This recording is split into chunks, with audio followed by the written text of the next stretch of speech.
In this video I'm going to give you my version of Grimdark and how I think it's different from what usually comes up if you type in Grimdark in the YouTube search. And I'll show you how I achieved all of these effects without the use of oil paints and enamels.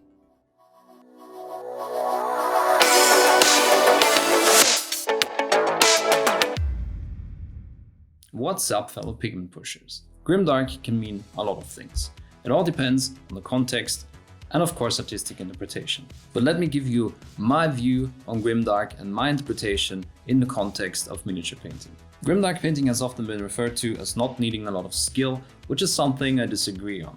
But I think it comes from the idea that if you just threw on enough of dirt, grime and rust products on a miniature, it automatically becomes Grimdark. And if a style has the literal definition of the 40k universe in the name, it kind of becomes validated and it's worth more than its individual parts, instead of just a dirty miniature. To me, Grimdark is not about dirt and definitely not about using certain products like oil paints and enamel washes. It's more like when I think about Warhammer 40k, everything being old and archaic and banged up and makeshift, because there's constant war and there's attrition of gear and also of people. One observation I made is that Grimdark very often becomes synonym with Blanchitsu, which draws from colors of a certain palette. And those colors incidentally line up with colors of dirt and rust.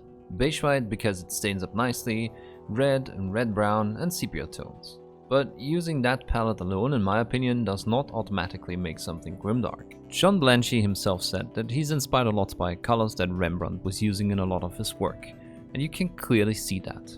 However, I don't see any Grimdark in these pictures. If we look at these miniatures that he painted, I do not really think of Grimdark. I think more about the style of painting and using a limited palette, like for example the Soren palette. Grimdark to me is not defined by color. To me, Grimdark is about the stories, body horror that the inhabitants of the 40k universe have become desensitized to, because it's just a means to get ahead in a war that threatens the existence of all of humanity, and has become normal.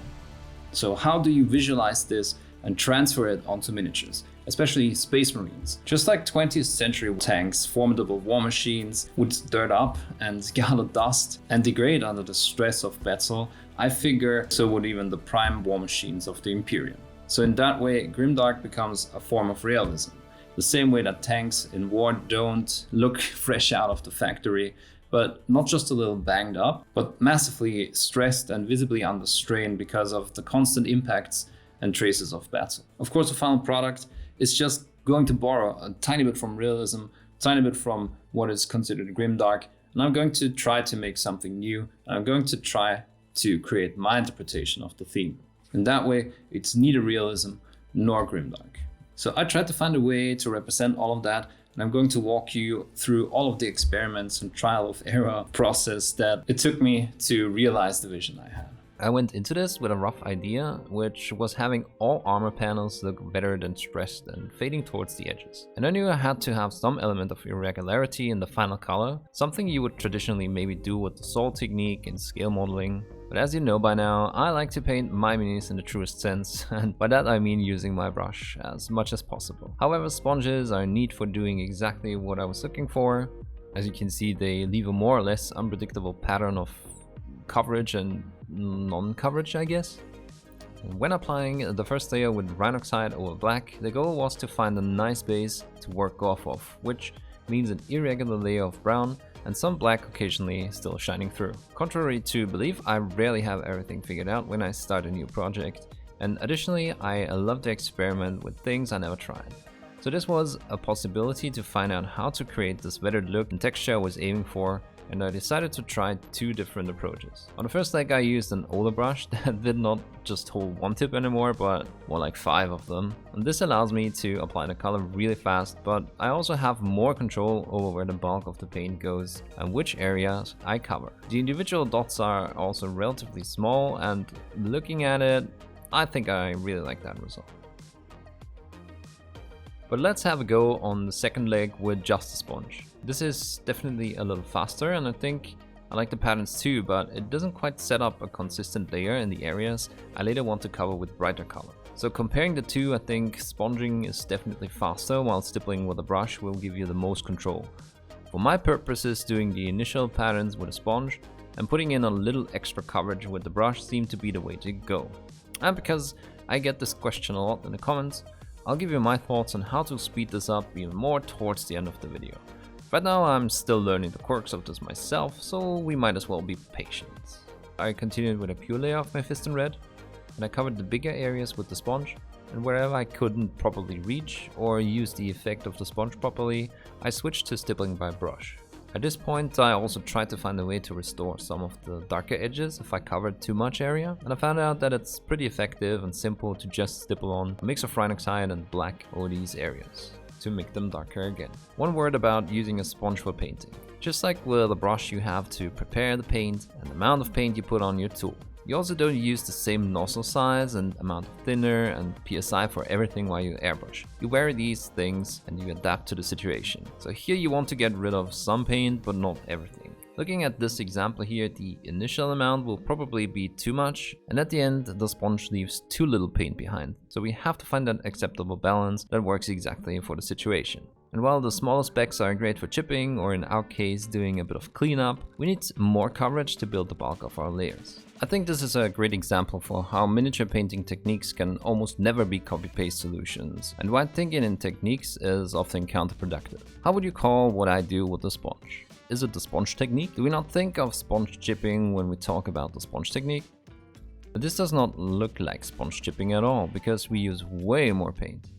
If you stop thinking of mini painting as these distinct incremental phases, like first we do step A in a clearly defined way, and then step B, then step C, but instead see everything we have at our disposal as a toolkit that you can adapt to what the situation needs, then you really start to grow as a painter, and you will get faster and your results will look better. When people ask me what to do to progress further from beginner and intermediate levels, this is exactly what I tell them. Next, I keep building up the Mephiston Red, which sometimes takes a couple of layers. And whenever I need to make the layer cover more area, or when I need more control, I switch to the brush. Like here in the collar, it would be almost impossible to use the sponge efficiently. The same goes for the forehead and these small areas on the chest plate. And here, I already switched to Evil Sun's Scarlet, which is almost my final highlight color. Because in some areas that I want brighter, usually because they would catch more light, I'm mixing in a bit of wolf grey.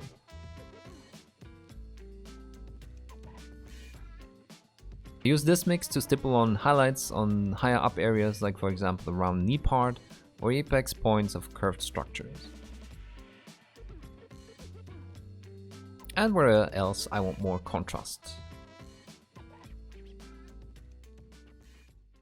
But before we continue, a few quick words about this video's sponsor, Skillshare. Skillshare is an online learning platform with thousands of different classes on tons of interesting topics. Especially if you are a creative mind, you will love what Skillshare has to offer. For me, it was really easy to pick up the basics of watercolor painting, and it was fun to see so many different teachers on the platform with different styles and following along. The Skillshare library is massive. Just look at the videos on the topic of photography alone. And I know that there's a video for just about everything on YouTube, but these classes are taught by industry professionals, and the classes are built coherently and comprehensively, covering bigger topics in bite-sized chunks. If your time is limited, you can watch one part today and the other part another time, and you will easily be able to pick up where you left. Skillshare has helped me take better pictures with my smartphone, helped me with the software I use regularly, and there's even a couple of illustration classes taught by Jazza that I enjoyed a lot. Here you can see me applying everything I learned in my first watercolor class. But Skillshare does not only offer creative classes like painting, writing, animation and design, but they also cover business related topics like marketing, career advice and how to build an online presence. Skillshare is absolutely worth it, and I'm happy that I can offer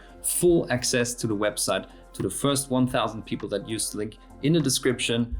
And yes, that means you can watch absolutely everything on the platform, and you're also supporting this channel in the process. Why not give it a try? At this point I realized that I lost the blackened edge look in some areas, so I took a relatively undiluted black and worked over these edges. I think you can see that it massively improves the look. On some parts I use the brush with rather dried up paint, and it almost becomes dry brushing, only with the side of the brush and not completely dry paint, which gives some extra detail and a smudging effect. You can see that more clearly and explained in more detail in my Grimdark Necron video. Next I wanted to work on the black parts and quickly clean up all the areas I covered with red. while building up the gradients on the armor. On the eagle, I built some minimalistic gradients and highlights, mostly on the edges. The goal was just to have a bit of definition because I knew I would cover most of this with a wash later. For the bolter, I was not entirely sure what I wanted to do, so again I started to experiment. Initial code followed the principle of the red armor, and I sponged on in QB darkness and mixed in more and more wolf grey to build a structure, and then used almost pure wolf grey for the edge highlights.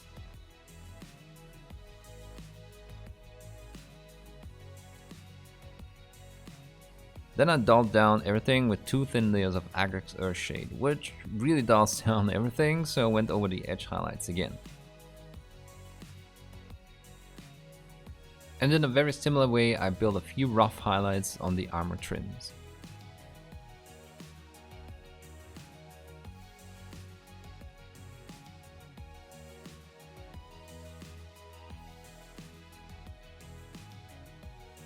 While I was working on this, it bothered me a bit how clean the bolter looked in comparison to the rest. I think if you wanted the bolter to not stand out at all, this would be fine, but I just wanted to draw more attention to it, so I used Nurgling Green to paint on a few chips and dents. I'm relatively fast at this because I have practiced doing this with a brush a lot, but you could just do sponge chipping here instead if you're not that confident in your brush skills yet. Compared to this intense outline of the bolter, the rest of the armor now lacked a bit of definition. And at this point I wanted to experiment with really subtle graphite highlights on the edges, like it's done sometimes in scale modeling. Like I said, the goal was to create something of a blend of realistic and grimdark, so this looked like something worth exploring. I don't think it looks really cool, but long story short, it's impractical. This would most certainly rub off either when you touch the miniature or in the later stages of the paint job whenever I would use a wash on top, or just any wet brush that would touch this would just undo it again. Going back to the bolter, I quickly covered all unpainted areas and some other details in a layer of dark aluminium and left it like this for the time being. I quickly detailed connective part of the armor and moved on because I would treat this very similar to the metal parts with a wash, so there was no use in investing a lot of time here. At this point I gave the Mini a coat of AK Interactive matte varnish because I wanted to work with decals. And I won't go through everything I did again because I just used the same methods I already covered in a couple of other videos, but after they were applied and integrated into the armor, I made sure to rough them up a bit more than usual.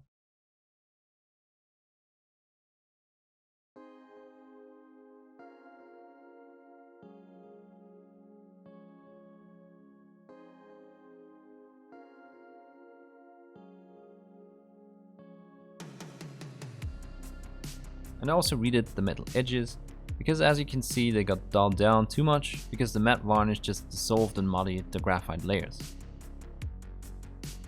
I wanted to do an industrial base to fit the theme, and I have a couple of diamond plate patterned plastic cards that I could use, but Kill Team Octarios has these great tiles that I will use a lot for this style of base in the future. To be able to reuse them instead of cutting a part out and just being able to use this once, I'm making an Oyamara mold of a part that I liked, and then I cut it down to fit the base. This also created an additional level and not just a flat base, which I always find a lot more interesting. I filled some gaps with milliput, and when it was dry I just sanded the side of the base so it would look like one piece. So I started painting the base with the same Rhinoxide and black mix. After that I gradually built layers of textured blue, starting with an Incubi Darkness and Rhinoxide mix, and then using pure Incubi Darkness and slowly adding different blues. The goal was to have a ground plate that was painted blue but gradually got worn down and the darker layers showing through, in a similar way to the marine. The paint on the raised diamond shapes would rub off first, of course, so I picked these out with a mix of Rhinoxide and Incubi Darkness, and then rubbed paint over the area where the dark and brighter blue were meeting to create additional texture and wear towards the edges. Again, using somewhat dry paint and rubbing it off the brush creates a pretty believable texture here. For this next step, others would probably use an oil wash, and that's perfectly fine, but as I said, I just prefer to do as much as possible with acrylics, and it works perfectly fine anyway.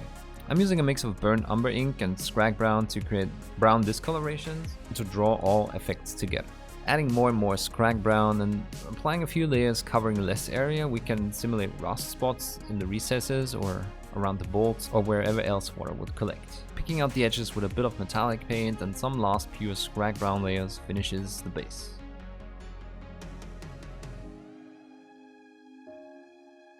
Using a really similar mix but adding a tiny bit of orange to achieve even more saturation, I'm going to define the chest eagle.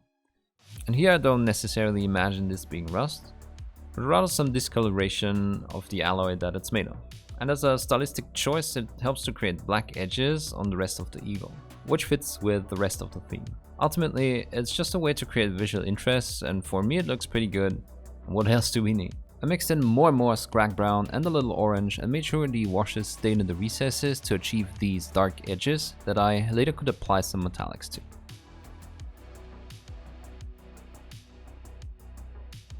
And I added a few glazes of this mix to the black trims and also stained the metal parts in the same way.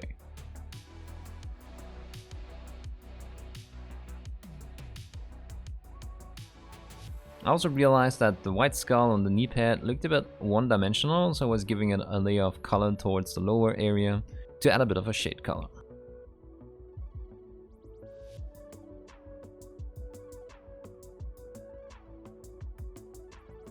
Initially I said I don't want my Grimdark to rely too heavily on dirt effects, but adding something that resembles dust helps to create an additional layer. Here I went for a bright beige dust and I'm mixing some Hazy Desert with a random off-white I had standing on the table.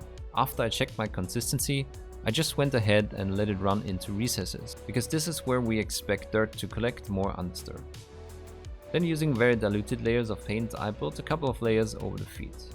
You can decide how far up you want to go, but I didn't want to overdo the effect, so I stopped under the knees. Some of you will ask, why not use pigments for this? And of course this would be a viable strategy. If I can do an almost identical effect with a brush, I'll do it. I just like to push my pigment suspended in a nice and wet acrylic medium. And I just feel like I have more control over what is going on, and the result that I get with this looks just as good and maybe even better. Next it's time to add some wear and damage to the black parts, and you can see that I use my thumbnail to make sure I have just enough paint on the brush to leave very thin lines and dots. And I add small chips of Vallejo metal airbrush color steel to exposed areas on the eagle, like the front of the skull and the edges of the feathers, and also the edges of the trims on the shoulder guards. Additionally, I'm picking out some edge highlights on the metals and wherever I feel like the red armor would benefit from a bit more readability. I wanted the eyes to complement the generally dark theme, like two lights peeking out of the darkness. And to achieve that, I placed the highlights relatively centered on the lenses. That means centered if you're looking at it right from the front. And I gave the recesses a wash with contrast warp lightning to mimic a green glow. But this just adds a bit of smoothness to the gradient.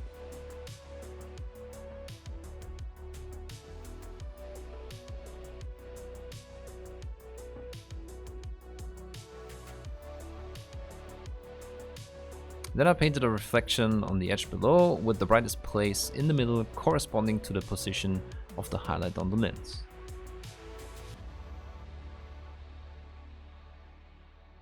The last thing to do was to paint details like the purity seals on the pouches, and to stick to the rough and gritty theme I just painted the highlights in a textured way, like here on the pouch on his back for example. And here I should have said, and this is the result. But right then, I dropped the mini and broke an arm and a finger. The arm was an easy fix, but the finger, forever gone in the void that is my carpet. Or even more likely, it ended up inhaled by a cat. This unfortunate episode made me realize that I was not careful enough because I was rushing through painting this mini to finish the video by Friday. And it made me realize that being on a schedule doesn't necessarily make my videos better. It certainly doesn't make my painting better, so from now on the videos will release when they're done. I'll still do my best to make one video every other week, but it won't release on the same day always. So maybe now more than ever, it's a good idea to subscribe to the channel to not miss an upload. But it won't release on the same day always. So maybe now more than ever, it's a good idea to subscribe to the channel to not miss an upload. Because I get a lot of requests on how to adapt my tutorials more towards speed, here's a few thoughts on what you can do. You can only sponge on the layers and not do a lot or any of the brush work. You could limit the amount of layers. Maybe you can do the initial Rhinoxide and black mix and then just use one layer of Mephiston red and the last one with Evil Sun Scarlet. You can dry brush the edges if you want to darken them again. Dry brush the eagle and the trims where I used more controlled texturing and then just slap on a wash of your desired color. And of course you would be doing batch painting. Just because I'm not batch painting because I don't want to and I don't have to, it doesn't mean you can't do it. This reduces drying times to non-existent and it will automate your processes through muscle memory and repetition. But here's a counter proposal. How about you don't speed things up for once and you just have fun with creating and trying something new? It's okay to enjoy your painting time and not feel like it's a job you need to rush through to get to the next step, which is. And guess what? In the end, you won't need to ask how to speed this up because you will be faster through having practiced this 50 times. It's only slow and difficult the first few times, until you worked out the details and quirks. Welcome to everything else in the world you can learn. Try doing a handstand if you never did one before, and you will get what I mean. Good luck nailing that on the first try. This backpack is a good example. By the time I got to it, I knew the limitations and strengths of my tools and ways to apply paint from painting the armor. Like I knew what patterns I would get and how much space I could realistically cover with my sponge and where I needed to revert back to brushwork. And I also learned to make the effect more visible, I have to give the edges a few strokes of black before I added the rubbed off metal edges. And here's the result. It was interesting to try something new and I hope you're inspired to not only try this approach to painting, but also are eager to find your own ways of pushing that pigment that will make you leave your comfort zone and have fun in the process. I learned a lot painting this Blood Angel and I hope you learned a lot watching me learn too. If you want to help me to be able to continue making videos, remember to like this one, and if you're not subscribed yet, smash that red button under the video, and tonight you will sleep the sleep of the righteous with the knowledge that you helped someone tremendously. All of this process will be available again in long form and more detailed on my Patreon in October, and don't forget that you can find about 170 additional video tutorials and PDFs on there as well. All of them will help you learn new painting tricks and how to enjoy painting a lot more. On screen you can see the names of my current video supported tier patrons. Thanks a lot to all of my patrons as well as my YouTube channel members and Twitch subscribers for allowing me to do what I do. Thanks for watching and remember, don't be afraid, it's only paint.